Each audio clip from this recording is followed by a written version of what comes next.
मेरे प्यारे बच्चा पार्टी। हेलो बच्चा पार्टी, नमस्कार, आदाब, सत श्री अकाल and came to welcome to SSP the finest and easiest way to learn the concept the channel and the place where you can feel the physics and then you realise that you are in इश्क मोहब्बत with the subject.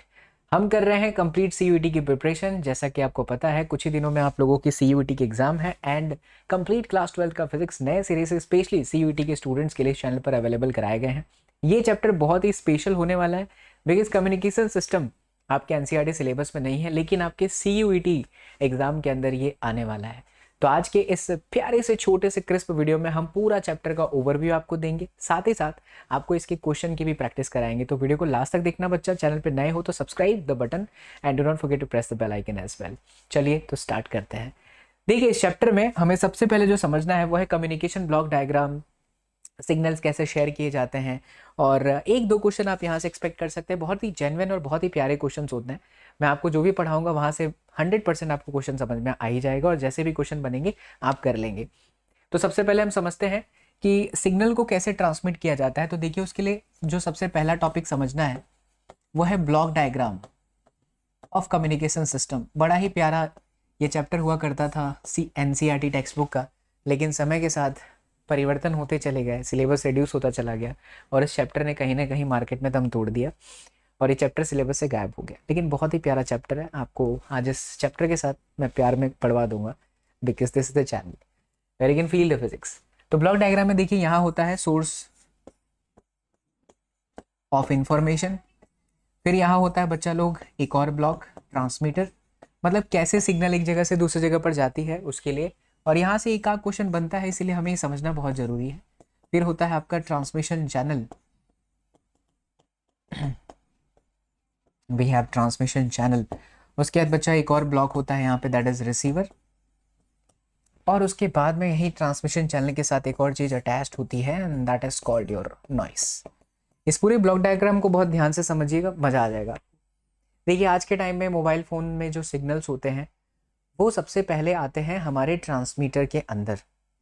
यानी कि mobile phone के अंदर जो signal आ रहा है वो कौन सा सिग्नल हो सकता है। अगर आप व्हाट्सएप पे वीडियो कॉल कर रहे हैं तो लाइट वेव, आप किसी को देख पा रहे हैं तो लाइट वेव, या आप किसी को सुन पा रहे हैं तो वो है आपका साउंड वेव। मतलब बच्चा, ये एक तरीके से क्या हो गया, सोर्स हो गया। बट ये अभी वेव्स में है। ये जो वेव्स हैं सोर्सेस के थ्रू ट्रांसमीटर को मिलते तो हैं, लेकिन ये वेव्स को सबसे पहले ना इलेक्ट्रिकल सिग्नल में कन्वर्ट किया जाता है because this waves can not travel the longer distance. आप यहाँ बैठे हैं, आपने अमेरिका में किसी को फ़ोन लगा दिया, आप सूरत शहर में हैं, आपने मुंबई में किसी से बात कर लिया, अपनी वाली अपने वाले किसी से भी कर सकते हैं, ठीक है राइट। बहुत सारे बच्चे खुश। तो ये जो लॉन्ग डिस्टेंस रेंज कवर होता है वो ऐसे नहीं होता कि मैं यहाँ से बोलूँ हेलो और आपको सुनाई दे दे, चलो थोड़े डिस्टेंस सुनाई दे दिया, लेकिन बहुत दूर पे डिस्टेंस पे सुनाई देने के लिए मोबाइल फ़ोन का यूज़ करना पड़ेगा। एंड मोबाइल फ़ोन क्या करता है, सबसे पहले आने वाले वेव्स को ट्रांसमीटर के अंदर एक मशीन लगी होती है छोटी सी प्यारी सी, जो इस वेव को इलेक्ट्रिकल सिग्नल में कन्वर्ट करती है। जो मशीन ट्रांसमीटर के अंदर, ट्रांसमीटर ब्लॉक के अंदर, सिस्टम के अंदर इलेक्ट्रिकल सिग्नल को, सॉरी वेव्स को इलेक्ट्रिकल सिग्नल में कन्वर्ट करती है, उसे ट्रांसड्यूसर कहते हैं। सिंपल भाषा में समझाऊं तो जो आपका माइक्रोफोन होता है तो एक तरीके से ट्रांसड्यूसर है बिकॉज उसने इलेक्ट्रिकल सिग्नल में कन्वर्ट किया, फिर रिसीवर तक पहुंचा, घंटी बजी, वाइब्रेशन हुआ एंड मोबाइल के स्क्रीन पर जो है लाइट आना शुरू हुई, वेव्स वापस इलेक्ट्रिकल सिग्नल में कन्वर्ट, फिर आपने कान पर लगाया, आपको सुनाई दिया। तो सबसे पहली प्रोसेस क्या होती है, सोर्स क्या है, वेव्स है। वेव्स क्या है, साउंड वेव्स है, वीडियो लाइट वेव्स है। ये वेव बहुत ज़्यादा डिस्टेंस कवर नहीं कर सकते, सो हमें करना क्या पड़ता है, इन्हें कन्वर्ट करना पड़ता है। शुक्ला जी, लैपटॉप को चार्ज में लगा दीजिए। बच्चा लोग एडिट नहीं कर रहे हैं, शुक्ला जी की भी आवाज़ आ गई। तो सबसे पहले वेव्स को हमें किस में कन्वर्ट करना पड़ता है, इलेक्ट्रिकल सिग्नल में। And this can be done by transmitter because in the transmitter there we have a transducer and transducer is something like जो कि वेव्स को कन्वर्ट करता है इलेक्ट्रिकल सिग्नल में। इसके अलावा ट्रांसमीटर के अंदर ये प्रोसेस तो हो ही रहा है, इसके अलावा एक और चीज़ होती है जिसको हम कहते हैं मॉड्यूलेशन। अभी इसी लेक्चर में बने रहना, आपको मॉड्यूलेशन समझा दिया जाएगा कि क्या है। इसके साथ साथ एम्पलीफिकेशन भी होता है। तो both the are the terms जो कि अभी आपको पता चलेगा। वैसे मेरे पुराने वीडियोस के अंदर पढ़ाए गए हैं, समझाए गए, लेकिन अभी आपको समझाता हूँ मॉड्यूलेशन क्या है। तो मॉड्यूलेशन का मतलब होता है लो फ्रीक्वेंसी के सिग्नल को हाई फ्रीक्वेंसी के सिग्नल में कन्वर्ट करना, और एम्पलीफिकेशन का मतलब होता है लो लेवल के सिग्नल को हाई लेवल के सिग्नल में कन्वर्ट करना। जैसे कि इसकी इंटेंसिटी देखिए और इस वेव की इंटेंसिटी देखिए, लाउड स्पीकर में एम्पलीफायर लगा होता है, जो कि सिग्नल की इंटेंसिटी को बढ़ा देता है। तो ये दोनों ही प्रोसेस होता है किसके अंदर, ट्रांसमीटर के अंदर होता है। उसके बाद इतना सब कुछ हो जाने के बाद ट्रांसमीटर का जो एंटीना होता है वो सिग्नल्स को भेज देता है। अब सिग्नल ट्रांसमीटर से रिसीवर तक पहुंचता है ट्रांसमिशन चैनल के through. Basically transmission channel is a medium which connects transmitter as well as receiver. तो ये ट्रांसमिशन चैनल क्या हो सकता है, ये वायर वाला हो सकता है, 2 वायर लाइंस। बहुत साल पहले टेलीफोन के वायर्स होते थे, अभी भी कई जगह पर टेलीफोन्स लगे होते हैं। जैसे कि आप किसी मॉल में चले जाइए, अब वहाँ पर बहुत सारे वर्कर्स हैं, first floor, second floor, third floor पे बात करना है तो फ़ोन से बात नहीं करते, मोबाइल फ़ोन से वो कनेक्टेड होते हैं इस तरीके के टेलीफोन से। और फ्री स्पेस का यूज़ किया जाता है, मोबाइल फ़ोन और इन सब में फ्री स्पेस का यूज़ किया जा रहा है। तो बेसिकली ये सब होते हैं, वायर होता है, फ्री स्पेस होता है। इसके अलावा कोएक्सियल केबल भी होता है। पहले, अब तो टाटा स्काई, एयरटेल और ये सब आ गए, वरना पहले टीवी में केबल लगता था, कोएक्सियल केबल उसको कहते हैं। तो ये सब जरिया होता है कि ट्रांसमीटर से सिग्नल रिसीवर तक इनके माध्यम से पहुंचता है। अब रिसीवर में जब सिग्नल पहुंचा तो यहाँ सिग्नल बहुत बढ़ा करके भेजा गया था, मॉड्यूलेटेड था, लो फ्रीक्वेंसी को हाई फ्रीक्वेंसी में किया गया था। इसलिए रिसीवर में डीमॉड्यूलेशन का एक प्रोसेस होता है जो वापस मॉड्यूलेशन से रिपीट होता है, जो बच्चा लोग ओरिजिनल सिग्नल को वापस कैच कर लेता है। यानी हाई फ्रीक्वेंसी से लो फ्रीक्वेंसी में सिग्नल कन्वर्ट कर दी जाती है। जैसे कि मान लीजिए कि लाउड स्पीकर है, इसमें एक सेपरेटर सर्किट होता है जो लाउड स्पीकर और पिक्चर ट्यूब को अलग अलग वेव देता है। पिक्चर ट्यूब टीवी का स्क्रीन, तो अगर वीडियो है तो वो कन्वर्ट हो चला जाता है पिक्चर ट्यूब के पास, और अगर साउंड वेव है तो वो आ जाता है बच्चा तुम्हारे लाउड स्पीकर के पास में, राइट। तो this is all about how the signals comes from one place to another place. तो यू नीड टू अंडरस्टैंड कि ब्लॉक डायग्राम के अंदर कहाँ पर क्या चीज़ें होती हैं। इन पर से सवाल पूछे जाता है। जैसे कई बार पूछा जाता है कि नॉइस कहाँ ऐड होता है, तो वो ट्रांसमिशन चैनल में। अब नॉइस क्या है, तो नॉइस इज समथिंग लाइक जो कि सिग्नल के ट्रांसमिशन में डिस्ट्रैक्शन पैदा करते हैं। बहुत साल पहले शक्तिमान नामक सीरियल होती थी, दूरदर्शन पर आता था। अब 90 के किड्स समझते हैं इस तकलीफ को, लेकिन आजकल के बच्चा लोग नहीं समझते। लेकिन बहुत पहले जब दूरदर्शन पर जो एंटीना लगता था, अगर कोई बहुत तेज़ी से बिजली चमकती है या कोई बहुत तेज़ी से बुलेट या स्कूटर स्टार्ट कर दे तो जो सिग्नल आता था वो डिस्ट्रैक्ट हो जाता था। रामायण, महाभारत, शक्तिमान, बोंगो, ये सारे सीरियल दूरदर्शन पे आते थे। खैर अब तो ऐसी चीज़ें नहीं होती, लेकिन आज भी ऐसा प्रॉब्लम है। जैसे टाटा स्काई आपके घर में लगा है तो कभी कभी ऐसा आता है मैसेज, नहीं चल रहा है कोई टीवी सीरियल नहीं चल रहा, तो ऐसा आता है कि बिकॉज ऑफ द एनवायरनमेंट आपका जो टाटा स्काई सेटअप बॉक्स है वो काम नहीं कर रहा। तो वो होता है नॉइस। ये दो तरह का हो सकता है, मैन मेड नॉइस हो सकता है, आर्टिफिशियल नॉइस हो सकता है, lightning in the sky, that can be natural. And जो मैन मेड है वो है फ्लिकरिंग ऑफ द ट्यूबलाइट, या आपने स्कूटर स्टार्ट किया या आपने कुछ बहुत तेज़ी से नॉइस जनरेट किया, तो ये हो सकता है। तो ये सवाल पूछा गया है बहुत जगह पर कि नॉइस कहाँ ऐड होता है, ट्रांसमीटर में कि रिसीवर में, तो it is always added in the transmission channel. तो बच्चा ये है आपके bandwidth, signal and block diagram. बहुत अच्छे से इन्हें कर लीजिएगा। मैंने सारी चीज़ें बोल दी हैं, और अगर आप चाहें तो हमारी बहुत पुरानी वीडियो लेक्चर्स हैं, जिसे आज मैं खुद देख करके आज ये वीडियो बना रहा हूँ। 5 साल पहले की कम्युनिकेशन सिस्टम प्लेलिस्ट मैं दे दूँगा, या आप सर्च करेंगे कम्युनिकेशन सिस्टम तो वो आपको पूरा थ्योरी वहाँ लिखाया भी है। लेकिन अभी आपको थ्योरी की जरूरत नहीं है, अभी आपको सिर्फ क्वेश्चन प्रैक्टिस करने और ओवरव्यू समझना है। तो ये हो गया आपका। अब इसके बाद अगर हमें चीज़ें समझनी है, प्रोपिगेशन है, नीड ऑफ मॉड्यूलेशन, ये आपका टॉपिक बहुत इंटरेस्टिंग है। That is modulation. तो अभी हमने देखा कि भाई लो फ्रीक्वेंसी के सिग्नल को हाई फ्रीक्वेंसी में कन्वर्ट करना है, that is modulation. But modulation की जरूरत ही क्यों है? तो इसके 3 मेजर कारण होते हैं। सबसे पहला कारण, अब पता तो चल गया कि मॉड्यूलेशन का मतलब लो फ्रीक्वेंसी को हमें हाई फ्रीक्वेंसी में कन्वर्ट करना है, बट क्यों? That is the biggest question. तो 3 कारण होते हैं उसमें। सबसे पहले होता है एंटीना की हाइट। एंटीना हाइट आपने देखा होगा कि जो भी फ़ोन के सिग्नल्स होते हैं, एयरटेल हो गया, वोडाफोन हो गया, जियो के टावर्स होते हैं, टावर्स लगे होते हैं, उसके बगैर ये काम नहीं करता। तो एंटीना की हाइट बहुत बड़ा रोल प्ले करता है। प्रैक्टिकली जो हाइट होता है λ/4 के बराबर होता है। जैसे मान लीजिए कि हमारे पास में सिग्नल की रेंज है 20 हर्ट्ज से लेकर के 20 किलो हर्ट्ज या फिर मेगा हर्ट्ज तक जाए, ऐसा। अब इसमें से हम 2 सिग्नल को लेकर के समझते हैं कि हाइट पर क्या फ़र्क पड़ता है। सबसे पहले मैं 20 किलो हर्ट्ज की बात करता हूँ, ठीक है। अच्छा, 20 किलो हर्ट्ज और 20 मेगा हर्ट्ज, दोनों में ज़्यादा पावरफुल फ्रीक्वेंसी कौन सी है? ये वाली, क्योंकि मेगा मतलब 10⁻⁶ और किलो मतलब 10⁻⁴ इतना।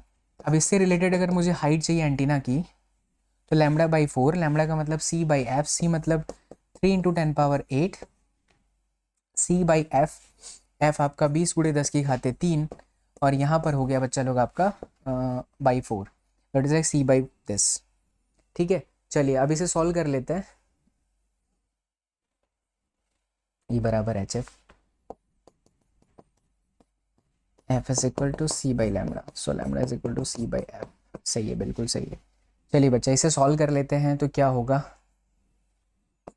तो इसे सॉल्व करने पर आपका जो आंसर आता है 3/80 10⁵ करेक्ट।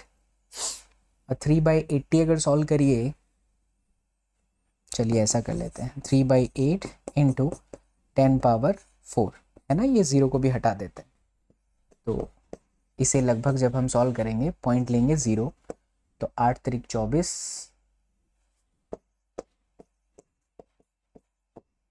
6 पॉइंट है ही, एक और 0 लिया। रुकिए मैं इसे कैलकुलेट कर लेता हूँ। अपनी सिंप्लिसिटी ऑफ कैलकुलेशन के लिए मैं इसे 1 kHz ले लेता हूँ बच्चा, वो आज ज़्यादा आसान रहेगा। आपके एनसीईआरटी में पहले यही एग्जांपल लिया था 1 kHz। तो चलिए हाइट क्या हुआ, λ/4, देखो एक और गलती, λ/4 बड़ी फ्रीक्वेंसी है ना, तो लैम्डा की जगह पर c यानी कि 3 × 10⁸ divide by 4 and then frequency that is kilo, तो 10 पावर कितना 3। जब हम इसे सॉल्व करेंगे तो ये लगभग 75 किलोमीटर के आसपास आता है। डू यू रियली थिंक बच्चा 75 किलोमीटर का एंटीना बना? Try to feel it, don't रट्टा, डोंट गो फॉर अ रट्टाफिकेशन। दिस इज द चैनल जहाँ पे हमको फिजिक्स के साथ प्यार करा दूंगा। सो पॉइंट यहाँ पर यह है कि 75 किलोमीटर का एंटीना बनाना तो पॉसिबल है, everything is possible in this world, but so difficult to maintain it. 75 kilometre यार, मतलब आपके शहर से 60 किलोमीटर के डिस्टेंस पे कुछ इमेजिन करिए। जैसे मैं सूरत शहर में हूँ, गुजरात का प्यारा सा जगह सूरत, यहाँ से 60 किलोमीटर दूर एक भरूच पड़ता है जगह, यहाँ से भरूच तक का एंटीना खड़ा भी कर दिया तो उसको मेंटेन करना कितना डिफिकल्ट है। तो कॉस्टली हो जाता है, और साइंस हमेशा कॉस्टली चीज़ों की तरफ नहीं जाता। वो कम बजट में हम क्या बेहतर कर सकते हैं वो कर सकता है। इसीलिए क्या करते हैं कि किलो हर्ज को मेगा हर्ज में कन्वर्ट कर लीजिए, 1 मेगा हर्ज, यानी आप मॉड्यूलेट कर लीजिए, फ्रीक्वेंसी बढ़ा दीजिए। इससे आप जब आप h बराबर λ/4 रखेंगे तो एंटीना की हाइट बहुत रिड्यूस हो जाएगी, मात्र 75 metre. So it's very easy to maintain this height of antenna. इसीलिए हमें हाई फ्रीक्वेंसी के सिग्नल की जरूरत पड़ती है, इसीलिए हमें मॉड्यूलेशन करना पड़ता है।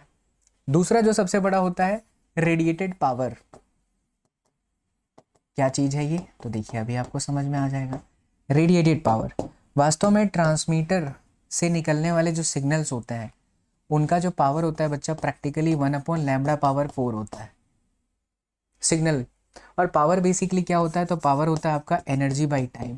यानी हम ट्रांसमीटर से सिग्नल को बहुत दूर तक भेजना चाहते हैं। ऑब्वियसली सूरत से, गुजरात से आप महाराष्ट्र बात करोगे, महाराष्ट्र से मध्य प्रदेश बात करोगे, कश्मीर से कन्याकुमारी बात करोगे, केरल तक बात करोगे, तो आपको केरल से याद है बच्चा, केरल स्टोरी ज़रूर देखनी चाहिए, बहुत ही खतरनाक स्टोरी है। एंड आई थिंक जो सच्चाई है वो सबके सामने है, किसी के अगेंस्ट नहीं है बच्चा, बट अगर किसी के भी साथ ये हुआ है, किसी भी लड़की के साथ यार, तो बहुत गलत हुआ है ये, तो बहुत ही सेंसिटिव मुद्दा है। एंड अगर ऐसी चीज़ें हो रही हैं देश में तो काफ़ी गलत है, government should take action on it. तो अगर हमें लंबी दूरी तक सिग्नल को चलाना है तो हमारी पावर बहुत अच्छी होनी चाहिए, ताकि एनर्जी बहुत अच्छी हो। नहीं तो क्या होगा, थोड़ी डिस्टेंस के बाद वो मर जाएगा, सिग्नल मर जाएगा, सिग्नल दूर तक जा ही नहीं सकता। तो केरला तक पहुंचने से पहले ही वो गुजरात आते थे दम तोड़ देगा कश्मीर से, या दिल्ली आते आते तक। तो हमें ज़्यादा अच्छा पावर करने के लिए देखो लैम्डा इज इक्वल टू क्या होता है, C/F।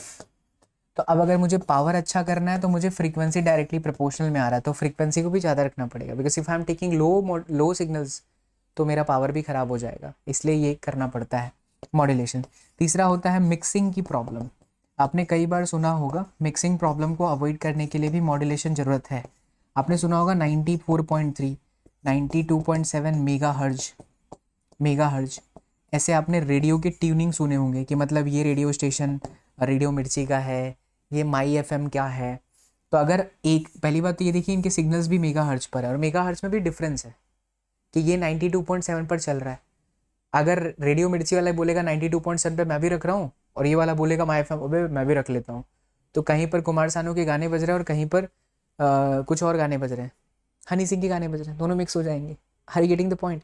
सो अगर हनी सिंह को सुनना है तो हनी सिंह का पिच यहाँ रखते हैं, इसकी फ्रीक्वेंसी अलग, तो ये टकराएगा नहीं किसी से।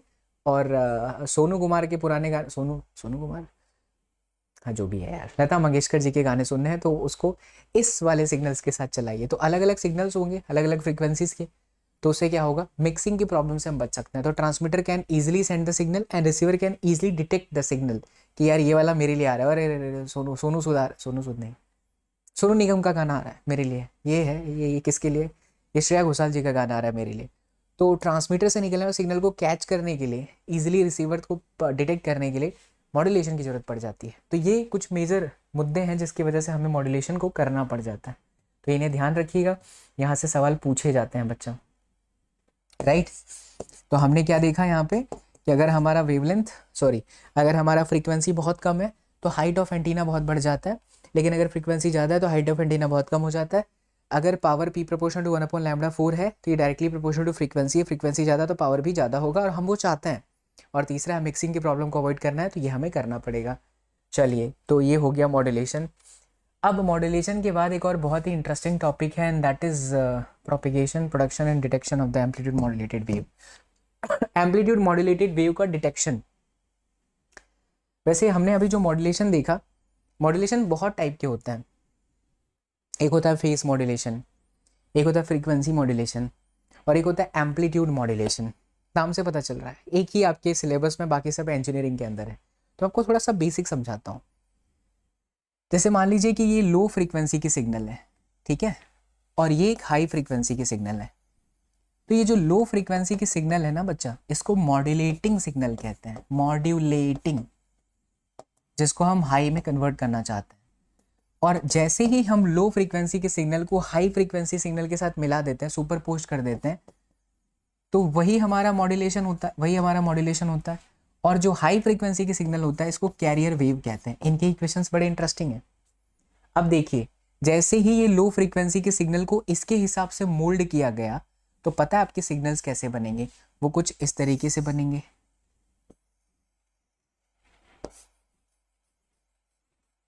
देखिए ध्यान से, ये ऊपर वाला जो है ये आपका लो फ्रीक्वेंसी सिग्नल है, और जो नीचे आ गया वो ये वाला इम्पार्ट हो गया। मतलब इसका मॉड्यूलेशन किसका, जिसमें हमारा मॉड्यूलेटिंग सिग्नल का एम्पलीट्यूड चेंज हो रहा है अकॉर्डिंग टू कैरियर वेव, वो हमारे लिए एम्पलीट्यूड मॉड्यूलेशन। थोड़ी सी डेफिनेशन टेक्निकली है, इसको समझ लोगे एक बार तो गलती नहीं होगी। नाम से पता चल रहा है एम्पलीट्यूड मॉड्यूलेशन, एम्पलीट्यूड का चेंज होना किसके हिसाब से, कैरियर के हिसाब से। इसको इस तरीके से समझिए कि जैसे पानी का बहाव है, उसमें एक पत्ता है, पंख, किसी चिड़िया के पंख है, वो चिड़िया का पंख कहीं पेड़ पर आकर अटक गया। मैं चाहता हूँ ये चिड़िया का पंख बहुत दूर तक जाए, अब बोलोगे सर फूंक मार के उड़ा दो, वो भी हो सकता है। लेकिन अगर हम उस चिड़िया के पंख को पानी में डाल दें तो वो हाई डेंसिटी वाले पानी के साथ बहते हुए चला जाएगा। या ऐसा समझिए प्लास्टिक का बॉल, उसको हवा में कितना मारेंगे, लेकिन अगर पानी के बहाव के साथ उस प्लास्टिक के बॉल को डाल दो तो बहता रहेगा। तो ये हो गया ना मॉड्यूलेशन। मॉड्यूलेशन का मतलब ही क्या है, लो फ्रीक्वेंसी को हाई फ्रीक्वेंसी में कन्वर्ट करना। हाई फ्रीक्वेंसी के सिग्नल को क्या बोल रहे हो, कैरियर। तो अब जरा देखिए, ये है तो एक तरीके से वेव ही, तो इनकी इक्वेशंस को भी याद रखना। EC is equal to EC sine omega CT plus में phi, where phi is the phase difference, और जो आपका EM है that is EM and then sine omega MT। बच्चा लोग, अब इन दोनों का जो मिक्सचर हुआ उसको ध्यान से समझना, that is EC plus EM and then sine omega CT plus में फाई। ये क्या चीज है, तो ये एम्पलीट्यूड चेंज हुआ किसका, कैरियर का, किसके अकॉर्डिंग, मॉड्यूलेटिंग के अकॉर्डिंग। तो कैरियर का एम्पलीट्यूड चेंज हो गया, EC प्लस EM आ गया। तो यहाँ हम लिखेंगे EC प्लस EM के जगह पर EM साइन ओमेगा MT। आप लास्ट में भूलोगे, आई टोटली अंडरस्टैंड, तो आपको इतना डीप में नहीं ले जाऊंगा। वैसे तो है ये चीज़ें बहुत सारी डीप की, बट आप सिंपल भाषा में याद रखो कि जिसमें एम्पलीट्यूड चेंज होता है कैरियर का मॉड्यूलेटिंग के हिसाब से, वो एम्पलीट्यूड मॉड्यूलेशन है। उसका इक्वेशन ये होता है, उसमें अगर मैं साइन ओमेगा MT को कांस्टेंट कर दूं, मतलब इसका मैक्सिमम वैल्यू लूं, तो वो 1 आ जाएगा। तो ये जो EC प्लस EM है, ये हमारे लिए modulated wave, amplitude modulated wave. फिर से समझिए, मॉड्यूलेटिंग सिग्नल, कैरियर सिग्नल, और ये जो तीसरा है ना, ये एम्पलीट्यूड मॉड्यूलेटेड वेव है। तो ये जो प्रोडक्शन है, एम्पलीट्यूड मॉड्यूलेटेड वेव का जो सिग्नल है उसका जो मैक्सिमम वैल्यू है वो है आपका EC प्लस में EM, और जो मिनिमम वैल्यू है, क्योंकि साइन की मिनिमम वैल्यू -1 हो सकती है, तो ये आपका हुआ EC माइनस में EM। बच्चा लो दोनों को जोड़ दीजिए, अगर हम दोनों को जोड़ देंगे तो E max plus E minimum is equal to क्या हो जाएगा, 2EC, and then EC would be E max plus E minimum divided by 2। Same way में अगर मैं दोनों को माइनस करूं तो जो हमारा EM है वो आपको मिल जाएगा E मैक्स माइनस में E minimum divided by 2। This two equations are very very important. तो EC आपका ये है, EM आपका ये है, इन दोनों का जो रेशियो होता है EM अपॉन EC, इसको मॉड्यूलेटेड इंडेक्स बोलते हैं बच्चा। सारे टेक्निकल टर्म्स हैं, अभी आप अगर डायरेक्ट याद रखोगे तो इनके सवाल आपके चुटकियों में बन जाएंगे। मॉड्यूलेटेड इंडेक्स, और इसकी जो वैल्यू होती है ये होता है आपका EM अपॉन में EC। अब जरा खुद सोच करके देखो, EM मतलब कम, मॉड्यूलेटिंग लो फ्रीक्वेंसी, EC मतलब ज़्यादा। ये EM एम्पलीट्यूड है, ये एम्पलीट्यूड है, तो इसकी वैल्यू 1 से कम होनी चाहिए। अगर 1 के बराबर आ रही मतलब कुछ गड़बड़ है, और अगर 1 से ज़्यादा तो बहुत ही गड़बड़ है। क्यों? क्योंकि 1 से ज़्यादा तभी होगा जब EC की वैल्यू क्या होगी, कम होगी, which is not possible at all, मतलब गड़बड़ है। EM बराबर EC है मतलब तभी भी गड़बड़ है। प्लास्टिक का बॉल का फ्रीक्वेंसी तुम पानी के साथ मैच करो, पानी का ज़्यादा होगा। इन शॉर्ट ये हमेशा ज़्यादा होगा, ये अगर कम है तो MA is less than 1, signal का ट्रांसमिशन बहुत अच्छे से हो रहा है, इंजीनियर समझ जाएगा, EC इंजीनियर समझ जाएगा कि सिग्नल बहुत अच्छे से फ्लो कर रहा है। बट अगर MA इक्वल्स टू 1 है, इसका मतलब है गड़बड़ है, सिग्नल को रोक दो। और अगर MA ग्रेटर देन 1 है तब तो बहुत ही बड़ी गड़बड़ बात चल रही है, क्योंकि आपने जो कैरियर सिग्नल है वही गलत ले लिया। Got the point? तो ये तीनों चीज़ें आपको याद रखनी है। MA कैसे निकालते हैं, EM अपॉन EC से, और लेस देन हो तो क्या होगा, इक्वल देन हो तो क्या होगा, ग्रेटर देन है तो फिर क्या होगा। अच्छा, परसेंटेज मॉड्यूलेशन इंडेक्स क्वेश्चन पूछता है, परसेंटेज मॉड्यूलेशन इंडेक्स, और इसकी जो वैल्यू होती है बच्चा वो EM अपॉन में EC अगर हम करें तो देखो EM में आपका मैक्स माइनस में मिनिमम है, तो this is E max minus में E मिनिमम अपॉन में E मैक्स प्लस में आपका E मिनिमम। ये आपका परसेंटेज मॉड्यूलेशन इंडेक्स निकालने को आता ही आता है। तो इस पूरे स्लाइड पर से आखिरी के समय में आपको क्या याद रखना है, एक तो ये इक्वेशन, फिर ये इक्वेशन, ये इक्वेशन, परसेंटेज मॉड्यूलेशन, ये पॉइंट्स, एंड देन ये आपका E मैक्स माइनस में E मिनिमम वाली कहानी। That's it. ठीक है, अब हम चलेंगे इस चैप्टर के आखिरी और बड़े ही मज़ेदार टॉपिक पर, that is propagation of electromagnetic wave, यानी वेव का प्रोपिगेशन कैसे होता है। तो 3 तरह का प्रोपिगेशन होता है बच्चा।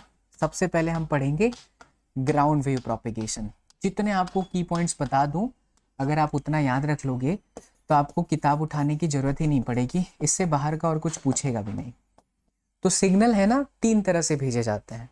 पहले वाले का नाम से पता चल जा रहा है, ग्राउंड वेव प्रोपिगेशन, यानी सिग्नल सरफेस से होते हुए चल रहा है, ट्रांसमीटर से पहुंचकर रिसीवर तक जा रहा है। ग्राउंड वेव प्रोपिगेशन जो होता है कुछ फ्यू किलो हर्ट्ज से लेकर के, पहला पॉइंट, यानी कि फ्यू किलो हर्ट्ज से लेकर के बच्चा लोग 2 मेगाहर्ट्ज तक के सिग्नल को ट्रांसमिट करने के लिए ग्राउंड वेव का यूज़ करते हैं। ये लो फ्रीक्वेंसी के सिग्नल को ही ट्रांसमिट कर सकता है, बहुत ज़्यादा सिग्नल को ट्रांसमिट नहीं कर सकता। इसमें ना एटेन्यूशन बहुत लो होता है। एटेन्यूशन लो होने का क्या मतलब वो हम समझते हैं, और उसके बाद में ये जो पॉइंट्स आपका है, डिफ्रैक्शन इसके अंदर ज़्यादा होता है, डिफ्रैक्शन मोर। चलिए अब इनको थोड़ा सा डिटेल में समझते हैं। पहला तो ये याद कर लो कि कुछ ही किलो हर्ट्ज से लेकर के कुछ मेगाहर्ट्ज तक ही होता है। इस मेगाहर्ट्ज से ज़्यादा के बाद में फिर आपको आसमान का यूज़ करना पड़ेगा, स्पेस का यूज़ करना पड़ेगा, स्काई का यूज़ करना पड़ता है। ठीक है, एक और इसके अंदर पॉइंट है वर्टिकल ओरिएंटेशन। अब सारे पॉइंट को समझ लो, ये समझ पड़ गया, लो फ्रीक्वेंसी भी है वो भी पता चल रहा है, तो कुछ किलो हर्ट्ज से लेके 2 मेगाहर्ट्ज तक। अभी एटेन्यूशन का क्या मतलब है, ऊपर से वो लो है, वो अच्छी बात है खराब बात है। तो देखिए, जैसे ये धरती माता है, यहाँ पर ट्रांसमीटर है और यहाँ पर हमारा रिसीवर है, एंटीना। यहाँ से पहली बात, जो हमारा वेव चलेगा, वेव इस तरीके से चल सकता है, ऐसे, इसको बोलते हैं हॉरिजॉन्टल ओरिएंटेशन, और एक होता है ऐसे, इसको बोलते हैं vertical orientation. So for the safe propagation and good propagation, ground wave propagation always transmits the signal in this way. So this is called vertical orientation. और ऐसे करने के पीछे कारण भी है, क्यों ऐसा करते हैं वो समझिए।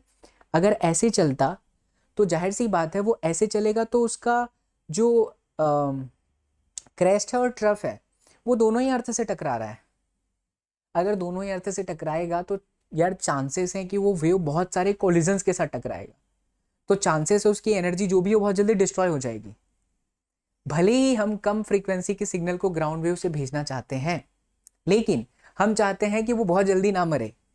हम चाहते हैं कि वॉकी टॉकी का जो यूज़ होता है ना, जो कौन यूज़ करते हैं, अक्सर पुलिस के लोग यूज़ करते हैं, अक्सर ट्रैफिक सिग्नल वाले यूज़ करते हैं, वो शहर में ही यूज़ हो सकते हैं। कभी आपने सुना है वॉकी टॉकी से आप दूसरे शहर में बात करते हुए किसी लोग को देखे गए? नहीं। उसका कारण है बहुत ज़्यादा डिस्टेंस ये कवर ही नहीं कर सकता, क्योंकि अगर ये बहुत ज़्यादा डिस्टेंस कवर कर रहा होता तो ये हाई फ्रीक्वेंसी के सिग्नल यूज़ कर रहा होता, बट ये कुछ ही किलो हर्ट्ज से लेकर के मेगा हर्ट्ज तक ही है, और ये पूरी तरह से हॉरिजॉन्टल को फॉलो नहीं करता, ये पूरी तरह से वर्टिकल को फॉलो करता है। बिकॉज अगर हॉरिजॉन्टल चलता तो ट्रैफिक में कहीं हमारा सिग्नल मरा पड़ा रहता है, पहुंच ही नहीं पाता आगे। ठीक है, अब एक आप सिग्नल को देखिए, ये ऐसे चल रहा है और रिसीवर तक पहुंच रहा है। तो यहाँ पर अगर मैं बोलूँ कि ये प्लस है, ये माइनस है, ये प्लस है, ये माइनस है, ये प्लस है, ये माइनस है, प्लस है, ये माइनस है, क्योंकि धरती माता में बहुत सारे मेटल्स होते हैं, तो मेटल्स की वजह से ये जो माइनस होता है ये प्लस को अट्रैक्ट करता है, ये प्लस को अट्रैक्ट करता है, ये प्लस को अट्रैक्ट करता है। इसी को एटेन्यूशन कहते हैं, इंडक्शन। और एटेन्यूशन इसका कम है क्योंकि इसकी फ्रीक्वेंसी क्या है, कम है। अब देखो बच्चा, ये माइनस प्लस एक दूसरे को क्या कर रहा है, न्यूट्रलाइज कर रहा है। आप बोलोगे सर फिर ये प्लस माइनस को क्यों नहीं खींच ले रहा? एज पर the formula f is equal to k Q1 Q2 by are square.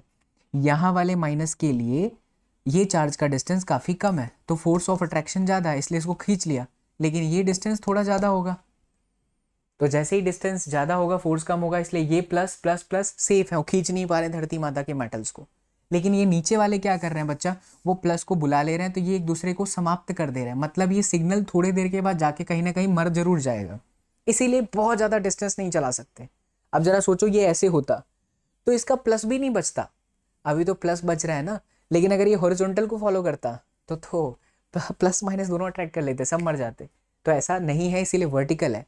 और फिर दूसरी बात, एटेन्यूशन का क्या मतलब है कि सिग्नल को डिस्ट्रैक्शन होना, सिग्नल का पूरी तरह से खत्म होना, तो minus plus minus plus minus plus खत्म हो जाएगा। अगर मैं हाई फ्रीक्वेंसी यूज करता, जरा इसे देखिए, ये आपका हाई फ्रीक्वेंसी। सर इसे आप हाई फ्रीक्वेंसी कैसे कह रहे हो? यहाँ पर लूप कितने बने, 1 2 3 4 5 6 7 8, सपोज किसी एक सेकेंड के अंदर 8 बार लूप्स हैं, यहाँ 1 2 3 4 5 6 7 8 9 10 11 12 13 14 15 16 है। तो किसके चांसेस हैं जल्दी मरने के, जल्दी एटेन्यूट होने के, जल्दी खत्म होने के? इसके, क्योंकि ये minus minus minus minus minus minus minus बहुत जल्दी मर जाएगा, लेकिन ये कुछ दिन तक तो जिंदा रहेगा। इसीलिए हाई फ्रीक्वेंसी के सिग्नल को हम ग्राउंड वेव से प्रोपिगेट ही नहीं करा सकते, भले वर्टिकली चलाओ तो भी एटेन्यूशन होगा। तो यहाँ एटेन्यूशन कम है, यहाँ एटेन्यूशन ज़्यादा है। एटेन्यूशन कम होना अच्छी बात है, क्योंकि कम रहेगा तो सिग्नल कुछ डिस्टेंस कवर कर पाएगा, लेकिन अगर एटेन्यूशन ज़्यादा होगा तो सिग्नल बहुत जल्दी मर जाएगा। तो ये पूरी कहानी है आपकी ग्राउंड वेव प्रोपिगेशन की। अब सेकेंड नंबर पर आता है बच्चा स्काई वेव प्रोपिगेशन। नाम से पता चल रहा है स्काई वेव, यानी अब आप सिग्नल आसमान में भेजोगे, टाटा स्काई।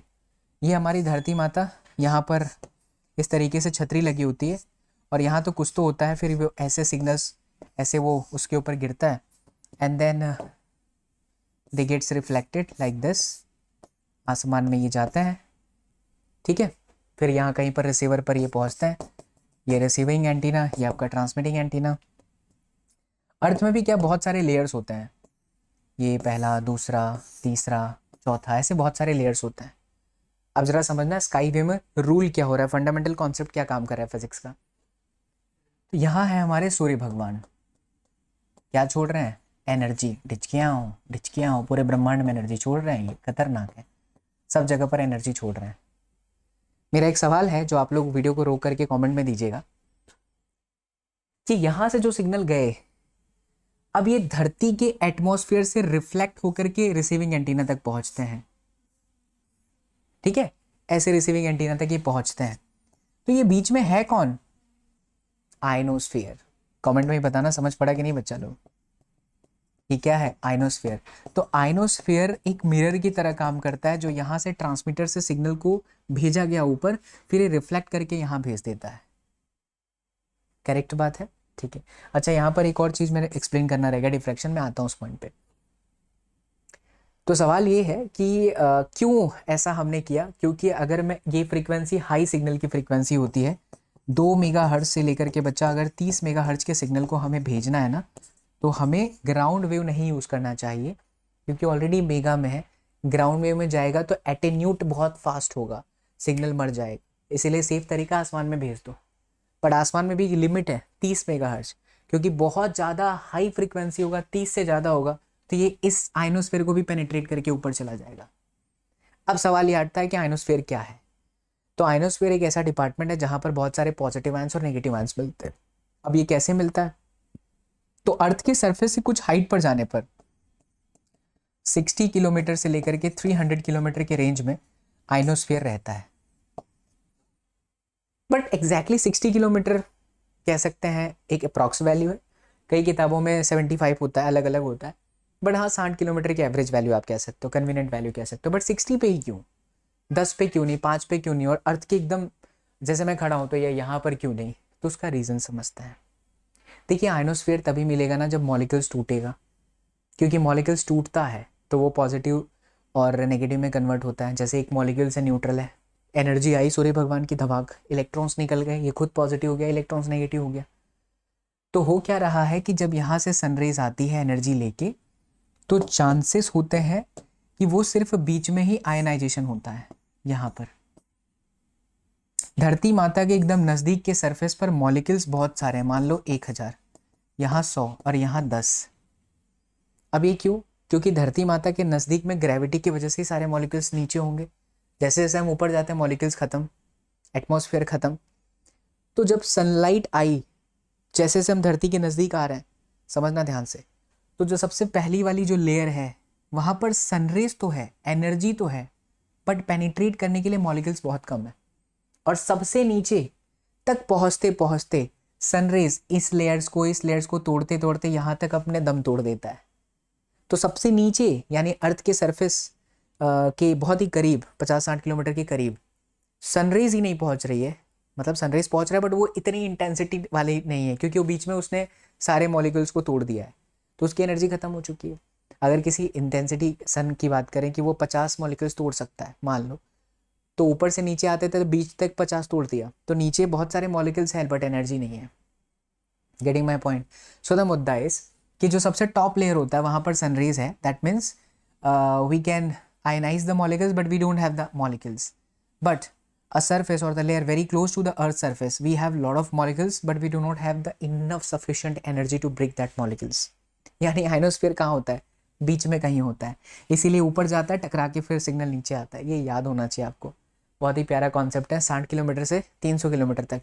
अब 30 मेगाहर्ट्ज वाले का एनर्जी बहुत ज़्यादा होगा कि वो आयनोस्फीयर को भी चीर के ऊपर चला जाए, सिग्नल सदा सदा के लिए बाहर, तो कहाँ चला गया होगा? भगवान के पास चला गया होगा, वापस नहीं आ सकता पृथ्वी पर।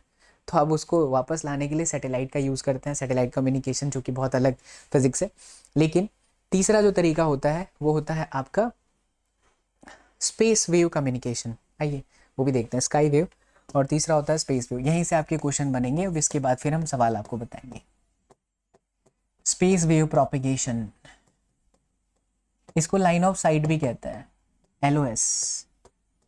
क्यों लाइन ऑफ साइट कहते हैं? जैसे कि मान लीजिए धरती माता, और लाइन ऑफ साइट इसलिए क्योंकि आपने कभी देखा होगा कि जो टावर लगाए जाते हैं टेलीफोन के, वो काफ़ी ज़्यादा हाइट पर होते हैं। शहर में जो सबसे बड़ी बिल्डिंग होगी या उस बिल्डिंग पर के भी चढ़ करके काफ़ी ज़्यादा हाइट पर रखता है।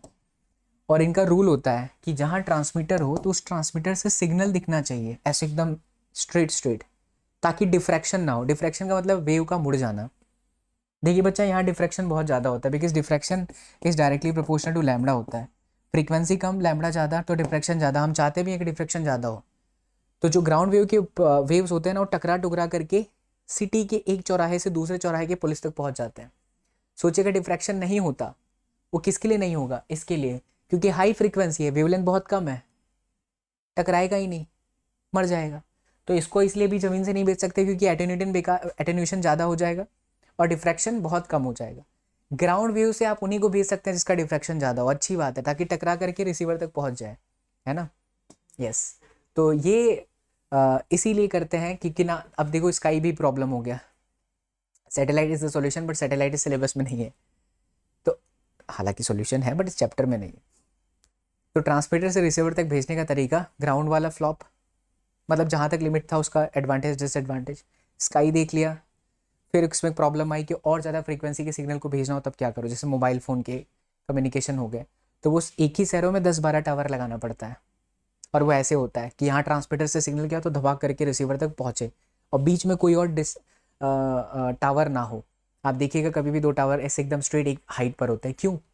उसके पीछे का कारण है कि अगर बीच में कोई होगा तो ये डिफ्रैक्ट नहीं हो पाएगी। क्या डिफ्रैक्ट हो जाएगी? कैसे कैसे कैसे कैसे?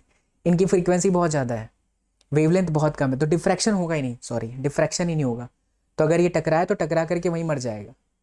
डिफ्रैक्शन का मतलब टकरा करके वापस जाना, समझ गए? ठीक है, चलिए, तो ये है line of site of communication, इसीलिए LOS बोलते हैं। ये हमारी धरती माता का रेडियस, इसे आपने ऐसा जोड़ दिया, ये भी आर है, इसे आपने जोड़ा, ये भी आपका आर है। ये है हाइट ऑफ ट्रांसमीटर, ये है आपका height of receiver antenna, HR, ठीक है। ये है बच्चा distance travelled by the transmitting signal, और ये है distance travelled by the receiving. तो अब देखिए यहाँ पर dt का स्क्वायर प्लस r का स्क्वायर, dt का स्क्वायर प्लस r का square, dt square plus r square is equal to, ये है आपका r प्लस ht का होल स्क्वायर, ठीक है। इसको ओपन करते हैं, dt square plus r square is equal to r स्क्वायर प्लस 2htr प्लस ht का स्क्वायर। अब जो कटे हम उसे काट देते हैं, r स्क्वायर से r स्क्वायर कट गया, तो dt का square is equal to 2htr plus ht का स्क्वायर। जरा थोड़ा लॉजिक समझिए बच्चा, ट्रांसमीटर की हाइट है ना बहुत छोटी होती है कंपैरिजन टू रेडियस, इसीलिए ये बहुत छोटा है इस स्टेप के सामने, नेगलेक्ट कर सकते हैं। तो जो dt है वो आपका आ गया √2htr, सवाल अगर आएगा तो इसी से आएगा, और अगर हम dr बोले तो ये आपका हो गया √2hr and then r। Total distance between transmitter and receiver वो निकालना है, तो √2htr plus √2hr and then r। कभी कभी ऐसा सवाल पूछ लेता है कि ट्रांसमीटर का हाइट हमें पता है, बताइए कितने एरिया तक लोग मनोरंजन सुन सकते हैं। जैसे यहाँ पर ट्रांसमीटर है, तो यहाँ गया सिग्नल, यहाँ गया, यहाँ गया, यहाँ गया, तो ये तो डिस्टेंस ऑफ ट्रांसमीटर हो गया, यहाँ तक इसका रेंज है। तो इसकी जो एरिया निकालनी है वो है आपका पाई r का स्क्वायर, और r यानी कि dt का स्क्वायर, और dt आपका कितना है तो 2htr, so 2ht and then r। This is all about, we can get the value of area, कितने एरिया तक मनोरंजन पहुंच सकता है। So this is all about communication system बच्चा लोग, राइट। सारी चीज़ें आपको बहुत अच्छे से प्यारे कॉन्सेप्ट को समझा दिया, कहाँ पर क्या हो रहा है, communication system, block diagram, everything. अब आइए इनके सवाल कैसे होते हैं मैं आपको वो समझाता हूँ। देखिए पहला सवाल है, for an efficient transmission of 100 megahertz frequency the minimum required length of the antenna, so h is equal to क्या, λ/4, लैम्बडा आपका c/f, c आपका 3 × 10⁸, फ्रीक्वेंसी आपका 100, मेगा मतलब जानते हैं कितना, गीगा मतलब 6, तो मेगा मतलब 9 एंड देन 4। अब इसको सॉल्व करिए बच्चा, कर लें, हम करें। 3/4, 9 2 11, 8 में से 11 चला जाएगा तो 2 हो जाएगा। अरे काटते हैं यार, कटेगा, c/f कर लोगे, इसको छोड़ रहा हूँ मैं, ठीक है। वैसे भी लास्ट में आंसर दिया हुआ है। विच of the following is not a transmission channel, transmission channel क्या नहीं, कोई एक्सेल केबल तो है, ऑप्टिकल फाइबर भी है, फ्री स्पेस भी है, रिसीवर तो अलग हो गया, तो ऐसे क्वेश्चन आ सकते हैं। नेक्स्ट चलिए, अगला जो सवाल है, in the frequency of 3 kilohertz signal has to be transmitted through amplitude modulation, which of the following frequency should use as a carrier. जैसा कि मैंने आपको बताया कैरियर फ्रीक्वेंसी ज़्यादा होता है, तो 3 किलोहर्ट्ज से ज़्यादा कौन है, ये नहीं है, ये भी नहीं है, 3000 भी नहीं है, 3 मेगाहर्ट्ज ही है। तो आपका करेक्ट आंसर है 3 megahertz. Okay, In which section of the communication system the noise signal get admixed with the information signal? Source के साथ नहीं होता, कम्युनिकेशन चैनल के साथ भी नहीं होता, ट्रांसमिशन के साथ भी नहीं होता, रिसीवर के साथ, sorry, transmission channel, communication channel, इसी के साथ अटैच्ड होता है नॉइस। ठीक है, okay. Next question, the bandwidth of the optical fibre communication system is approximately.